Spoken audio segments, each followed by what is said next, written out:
Prijazno pozdravljeni spoštovani gledalci lokalnega programa TV Studia Bistrica v naši redni tedenski oddaji Bistriški tednik. Dogodkov tokrat ni bilo ravno v izobilju, vsekakor pa velja posebej omeniti, da smo naposled dočakali začetek obnovitvenih del na našem letnem kopališču. Ker je mesec požarne varnosti, smo bili na dnevu odprtih vrat prostovoljnega gasilskega društva Slovenska Bistrica. V knjižnici Josipa Vošnjaka Slovenska Bistrica pa smo prisostvovali pogovornemu večeru z Gojmirjem Lešnjakom Gojcem. V športu pa nogometaši Bistrice poraženi proti Zrečam.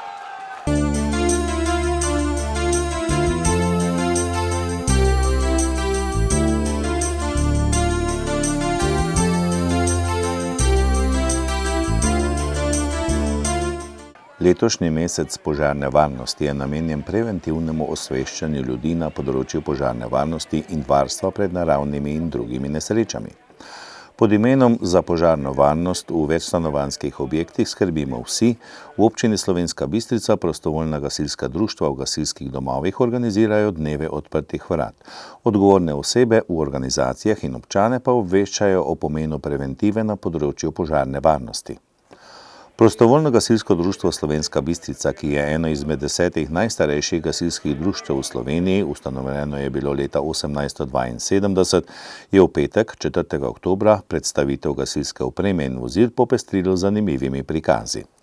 Več o dogajanju je za Studio Bistrica povedal Janko Mlakar. Ja, letos smo malo razširili, našo praznično oziroma dan odprtja vrat z civilno zaščito oziroma upravo za zaščito in reševanje, z simulatorjem iz prevračanja iz AMZS-ja. Potem na našem zadnjem delu gasilskega društva bomo pokazali tudi varno gašenje olja na štedilniku, katero je pogost pojav, požarov v visokostanovanjskih objektih, na katerega je tudi letos tema meseca požarne varnosti, in pa povabili smo tudi kolege iz zdravstvenega doma in podjetij. Vaše društvo je seveda tudi posebnega pomena, vaša gasilska enota. Posredujete pri prometnih nesrečah in pri nesrečah z nevarnimi snovmi. Torej, kako ste opremljeni in usposobljeni? Ja, kar se tiče opreme in usposobljenosti, moram z veseljem reči, da smo kar dobro in zelo prav opremljeni. Manjka nam še nekaj, dodatne opreme. Osrednji dogodek ob mesecu požarne varnosti pa bo v soboto 12. oktobra, ko bo Gasilska zveza Slovenska Bistrica na območju Treh kraljev izvedla dan operativnega gasilca, prikazano taktično vajo, na kateri bodo sodelovala vsa prostovoljna gasilska društva iz občin Slovenska Bistrica, Poljčane, Oplotnica in Makole. Ta dan operativnega gasilca zdaj organiziramo že drugič zapored. Lani smo s tem začeli in se je prijelo. V bistvu je to predstavitev vseh društev skupaj, sodelovanju med njimi, in so nekako prikazana področja, kjer delujemo gasilci. Lani recimo je bilo 6 takšnih manjših vaj, letos bodo pa 4 malo večje operativno-taktične vaje. Vse skupaj se bo dogajalo na območju Treh kraljev. To bo sobota 12. oktober. Kdaj se bo začelo vse skupaj? Tako je, soboto 12. oktobra ob 12. uri bo tista prva vaja. Najprej bo evakuacija hotela, to je tista prva vključitev.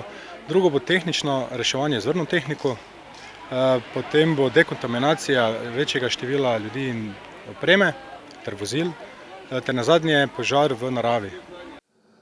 Knjižnica Josipa Vošnjaka Slovenska Bistrica je v ponedeljek 7. oktobra začela z novo sezono prireditev. V prostorih knjižnice je gostila pogovorni večer z Gojmirjem Lešnjakom Gojcem.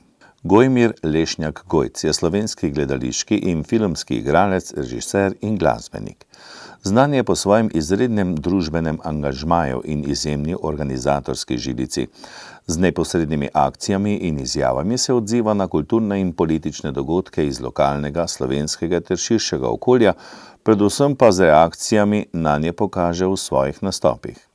Je ikona številnih kulturnih televizijskih oddaj, Periskop, TV Poper, Teater, Paradižnik, komična nanizanka Naša mala klinika, Muzika je to. Oblikoval je številne nepozabne filmske vloge. Pričela so se obnovitvena dela na letnem kopališču. Nekoliko podrobneje pa v pogovoru z direktorom Javnega zavoda za šport Slovenska Bistrica, Marjanom Štimcem.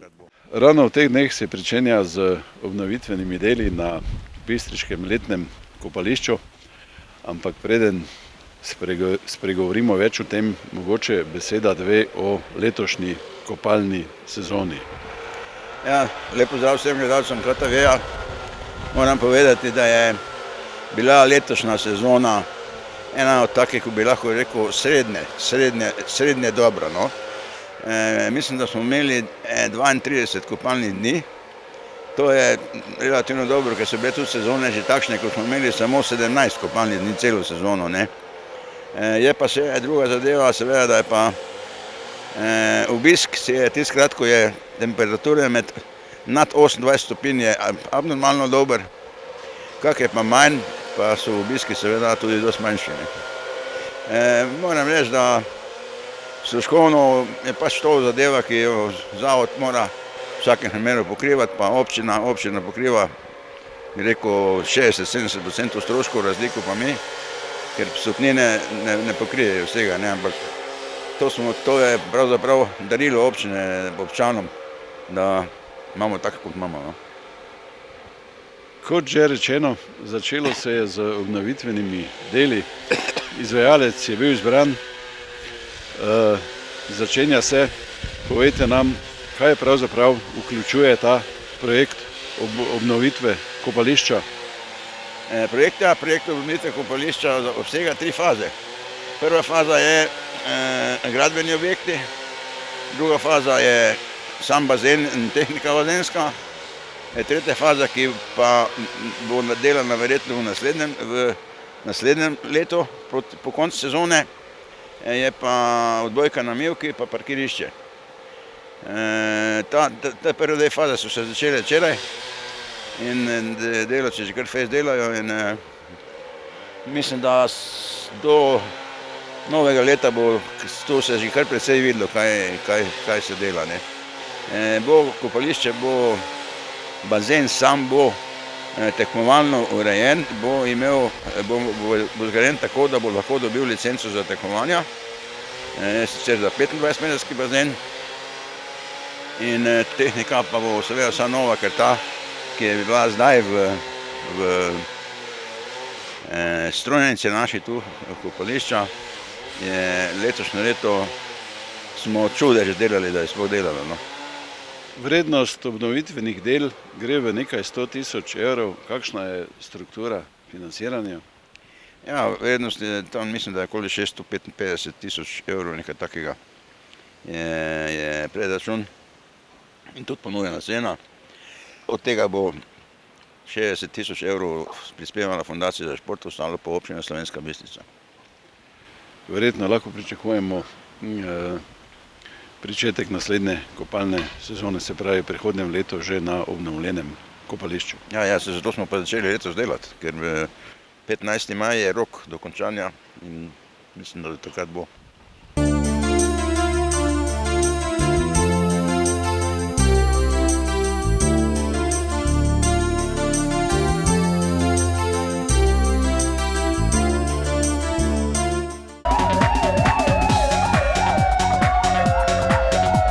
Policisti policijske postaje Slovenska Bistrica so v času od 30. septembra do 7. oktobra obravnavali 8 kaznivih dejanj, od tega 7 kaznivih dejanj tatvine in kaznivo dejanje goljufije. Cezlak, neznani storilec, je s tatvino lastnika oškodoval za 494 evrov. Spodnja Polskava, neznani storilec je vlomil v prostore zasebnega podjetja in odtujil za 500 evrov gotovine. Slovenska Bistrica, neznani storilec je z goljufijo prizadetega lastnika oškodoval za 7750 evrov. Prav tako neznani storilec je s tatvino lastnika oškodoval za 239 evrov. Policisti so obravnavali 20 prometnih nesreč, od tega so obravnavali 12 prometnih nesreč kot prekršek, v 6 primerih so odstopili od ogleda kraja prometne nesreče in udeležencem izdali pisno obvestilo. V 2 primerih pa so dogodek zaključili z uradnim zaznamkom. Zaradi kršitev cestno-prometnih predpisov so podali 2 obdolžilna predloga na okrajno sodišče v Mariboru. Izdana sta bila tudi 2 plačilna naloga in začasno odvzeto 1 vozniško dovoljenje. Zaradi kršitev javnega reda in miru so policisti opravili 14 intervencij, in sicer 4 intervencije v zasebnih prostorih in 10 na javnem mestu. V 3 primerih so intervencijo zaključili z izdajo plačilnega naloga, v ostalih primerih pa so intervencijo zaključili z uradnim zaznamkom, saj niso bili ugotovljeni elementi prekrška.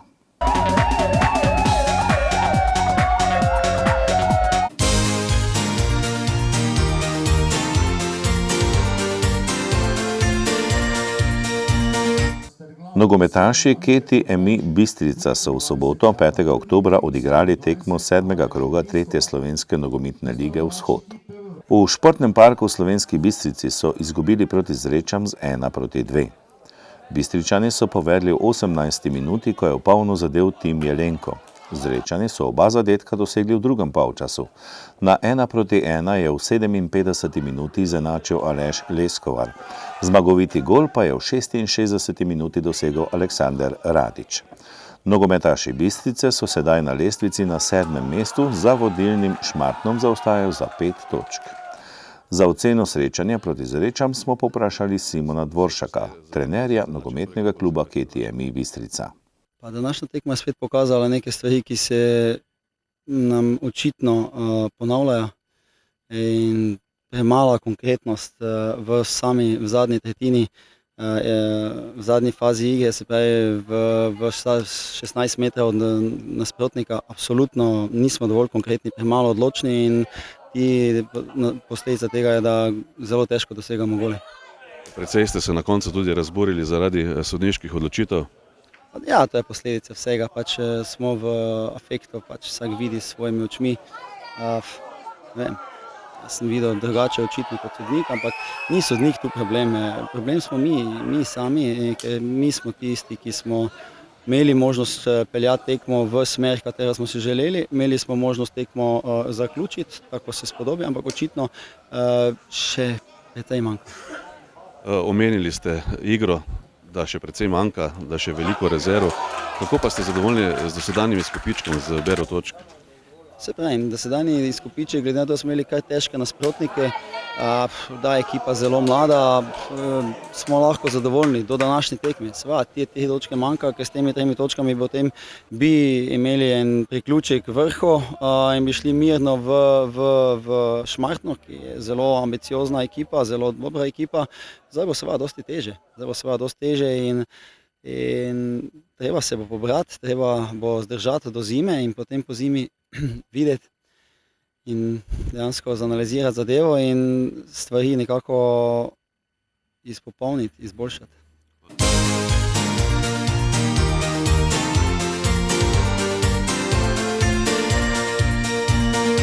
In to je tudi vse, kar smo vam pripravili v tokratni oddaji Bistriški tednik. Prijazen pozdrav v imenu vseh sodelavcev TV Studia Bistrica vam želim in nasvidenje do prihodnjič.